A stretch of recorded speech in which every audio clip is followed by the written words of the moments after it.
Over the last year, detailed research on the users of the intermediate market in Westminster has brought to light 5 key user groups, each with distinct characteristics.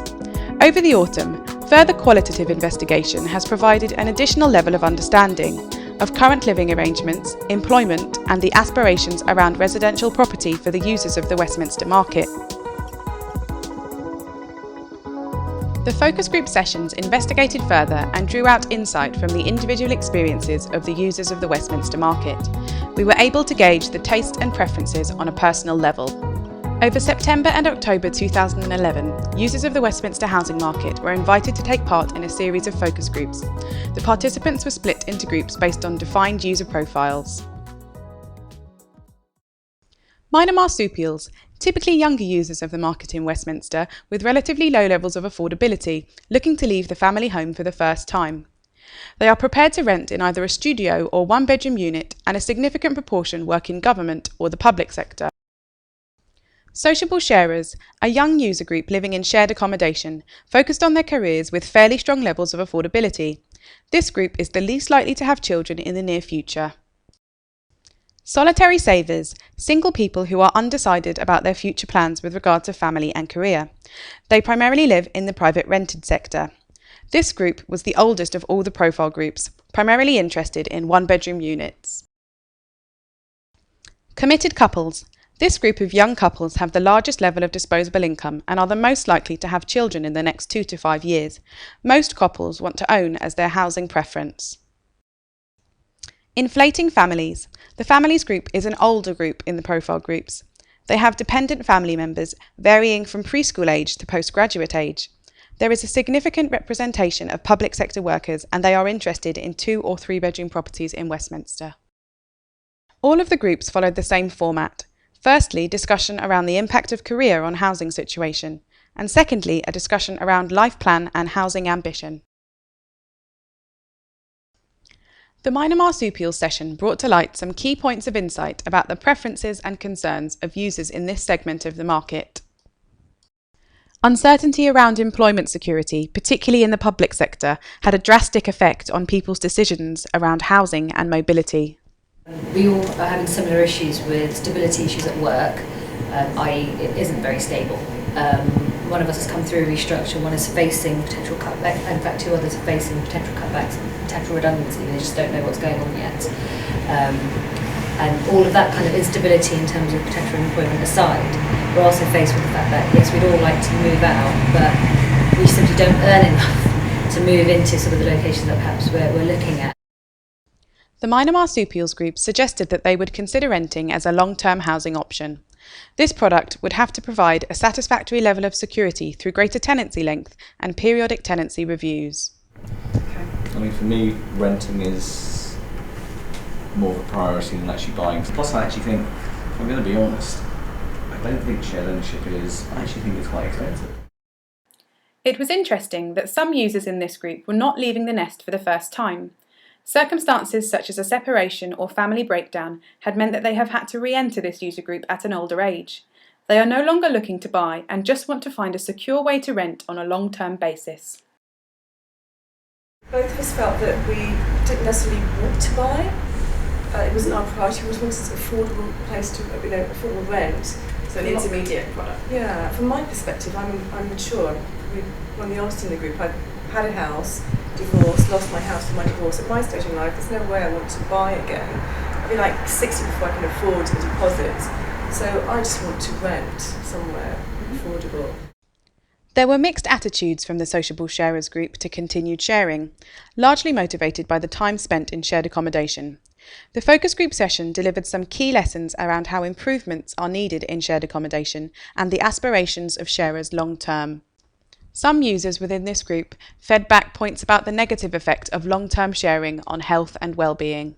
Basically, when you have been sharing for like 8 years and you live with strangers and everybody wants to have to be respected by the other tenants, but the only thing is everybody has his own habits, and at some point either you get along with people or you don't. And I found out that basically it's very stressful to live with people you don't know, and you get home and you want to you just want to relax, and unfortunately it's not.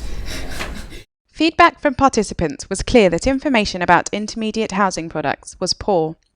The lack of information has left a feeling of distrust amongst some users in the market. It was very difficult to get your head around everything. I think you need to invest a lot of time into understanding the various contracts and the nuances about the various housing associations and what the actual full package is. For example, with the private equity schemes, they're almost useless within central London because I think the limit is 280,000. Shared ownership can often look very good depending on the specific contractual obligations that you have within that agreement. Some of those that I found quite off-putting were an inability to do something if you got into a crisis situation. So I found that was quite a scary contract to get into. Sharers felt that they would be very receptive to being involved in the selection of new tenants when a vacancy occurred. I think sort of the two people sharing who are strangers thing works better when there's a little bit more control over who you. So even if you don't know that person, at least you have a choice in who that other person is. Could have like the lead tenant, which you suggested, whereby somebody has that, and then they get that property on the agreement that 10 months out of 12 they're going to have somebody else in there. I think just randomly putting somebody else in there, it isn't going to work. And if you just give this to couples or single people, you're going to under-occupy this property. And I think it's sacrilege really if you've got a 2-bedroom property and one person's taking one room, the other one's free. It's grossly unfair. It was clear from feedback from this group that there is an age threshold to continued sharing. Users within their 20s were happy to continue to share. I was sharing a house for 15 years. I think you reach a psychological threshold where even though I was sharing with friends, you just can't take any more. People were coming in collapsing in the bathroom at 2:30 drunk. It's just no longer fun. And you reach a threshold when you're 29, you have too much responsibility at work and you can't go in the next morning having had 4 hours sleep. And do you think that is an age threshold? I think that's a crucial thing. I guess to start with, well, people in their 20s, they can share. But then there is some point that they will go off, they will kind of buy a flat somewhere, they will get married or whatever. So you can't rely on the sharing with the people that you're sharing with. And you want your own privacy at some point, which you can't get when you share. It's part of the London experience in 20s to share a house is character building, but my character's built now. Exactly. I just don't want to share a house anymore with anybody else. The Solitary Savers group had a number of attendees already using intermediate housing. As such, it brought out a number of interesting considerations to help accommodate users from this profile group. Across the focus groups, proximity to employment featured as a key point of consensus. A short commuting time meant greater quality of life, the ability to live in the community you work in, and less pressure tied to careers. Location superseded other priorities such as cost, size, and design for the large majority of focus group participants. As a teacher, I want to live in the community that I work in. You know, a lot of the kids that I work with live nearby, and it would be a bit strange to, having lived there for 5 years, to then have to move out and travel, and I don't really like travel. I mean, for me, you were talking about location versus cost. I chose the other thing. For me, was important, the location, because as I was explaining, I'd rather sacrifice other things and be able to walk. When I take into account the extra hour a day that I save on commuting, that's 10 hours a week. To me, that's a cost. There was a consensus that users in this group would make use of the intermediate rent product as a stepping stone to ownership, provided that there was a level of security and that their tenancy facilitated meaningful savings. The intermediate rent tenancies need to be longer. Definitely. How long? 10 years. Because 5 years at the moment is not realistic. But I'm like you, it's time limited. I don't know how and what we're supposed to do at the end of the time. I guess I think the point is to save a deposit in the 5 years time. I don't know that I could save something, but to buy again in Westminster would be quite difficult. The committed couples group have the largest disposable income of all of the profile groups, yet feedback suggests they still struggle to achieve their property and tenure ambitions. The session provided useful insight around the importance of location, affordability, and property type. Keeping commuting time down was an important point for our committed couples. It was essential for them to maintain a quality of life while sustaining a high level of income. You know, if the landlord decides to sell up and we have to move on, I'm not even sure if we can afford to live where we are now, and that would massively affect it. You know, would I want to stay here if I have to travel? I mean, even 50 minutes there and back is quite a bit. So it would definitely affect it if I had to travel a bit more. Yeah, absolutely. Ownership was the ultimate goal within this group. Most, however, are unable to do so due to current deposit requirements and as such continue to rent. Yeah, I'll be disappointed if we didn't own something in 5 years. They're talking about shared ownership, aren't you? The other problem with that question, when I say ownership, I mean some form of ownership. Any kind of ownership where you're paying money that you don't. As opposed to being regarded as somebody in the short term who needs to work in London, in Westminster, get a discounted rent, which is purely rental. Yeah. 2 to 5 years, so that you can save that difference. Yeah, I mean, possibly. I mean, I'm just sort of trying to sort of. Well, I don't think those opportunities are out there. If it was, that's great. Yeah, you've spoken about our renters are allowed to that.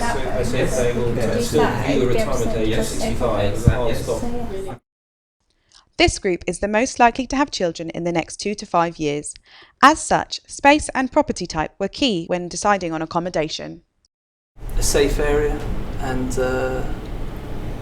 just a house that you can make your own. Really, it doesn't have to be huge. Just just a safe area. And I think ideally we were talking about maybe not having like living in a block with when you have kids, but I think we might go for it. I don't know if it's there, if that's the option then. But still, yeah, I think a safe area and maybe more like a house than a block. The Inflating Families group was perhaps the most revealing of all of the 5 focus groups. The primary learning point was that dependent family members were not just preschool-aged children, but actually ages ranging as old as the mid-20s. This group relied most upon support networks, and location security was important to them to guarantee safety and good schooling. Space and bedroom numbers were also key for this group. Having a robust support network is a large factor in enabling many of the inflating families to stay in their current accommodation. Support networks were not only other family members, but also found through neighbours. Having a supportive community was important. When my child was about 1.5, I was made homeless with a 1.5-year-old child, and I was working full time. So in the interim, I've established a whole community support. Like right now, I just dropped him off at a friend's house, which if I move somewhere else, I won't have that support, right? And that's essential for me, being a single mom especially. Yep. And my son is 26 years old, and he doesn't seem to want to go anywhere. For him, I would rather he stay there because we've lived there. Well, he's been there since he was little, and everybody knows him, and he knows everybody in the neighborhood. So quite a big sense of community. Yes, we've always moved around, in the same block. Right. So everybody knows him, and I'll feel better if he stayed there, because being an only child as well, he has lots of friends there. Many of the Inflating Families participants felt that the Westminster Borough delivered excellent schooling and a good level of security. As such, location is very important to them. The other thing about Westminster, I really think, well, I want to live here, is also because of the police force. In Westminster, it's so secure that the police do, they're outside the schools, and they have little community groups for the kids to go to. And they actually know the children by face and name, or the mothers. And you go past, they will sort of say something like, "Saw your son." So secure neighbourhood is something that's and it's really nice because it's very secure. And the school is important. I rather stuck in one little room and make sure my kids are getting the best education with the best behavior to achieve. And me stacking in one single room, that's fine by me. When considering property type, size and the number of bedrooms had a huge impact. Many people in this group associated space with the well-being of their children. But everybody's telling us we need a garden.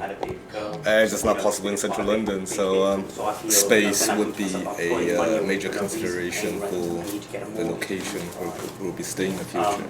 So, for me, now's the time to look for a bigger place. and I think space is very important for a baby as well. I don't like crowded places. There was a clear order of priority across the users of the Westminster market. This order drives their decision-making process. Security, followed by location, then cost, size and design. It is clear that the market for intermediate housing in Westminster is a diverse one, and the existing product mix does not cater for all. Providers of intermediate housing have an opportunity for real innovation in Westminster.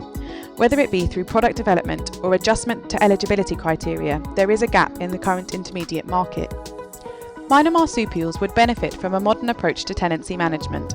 Longer tenancy length would deliver an attractive level of security, and many in this user group were in favour of a periodic tenancy review with the view to progress up the ladder. Sociable sharers willing to continue sharing were from the younger end of this user group. They would also benefit from an intermediate rented product that enabled them to continue saving whilst being centrally located and thus closer to work. They also spoke very favourably about the prospect of a consultative approach to selecting new tenants in a shared unit. Solitary savers use the intermediate market as a temporary stage before ideally progressing to ownership. They would benefit from a longer form of intermediate rent to facilitate their saving of a deposit. This is broadly the same for the committed couples group, who are keen to achieve ownership in the next 2 to 5 years. Proximity to employment and larger bedroom sizes are important to this group. The Inflating Families group valued space for their family development, but most want to stay centrally located to access Westminster schooling and enjoy Westminster security. It may not be possible to design a product that caters for all the users of the Westminster market, and as such, providers may have to appraise which segment of the market they want to target. There is also the opportunity to appraise each development as it arises, determining which user group of the market it is best suited to. This approach over time would offer holistic coverage to all the users of the Westminster housing market.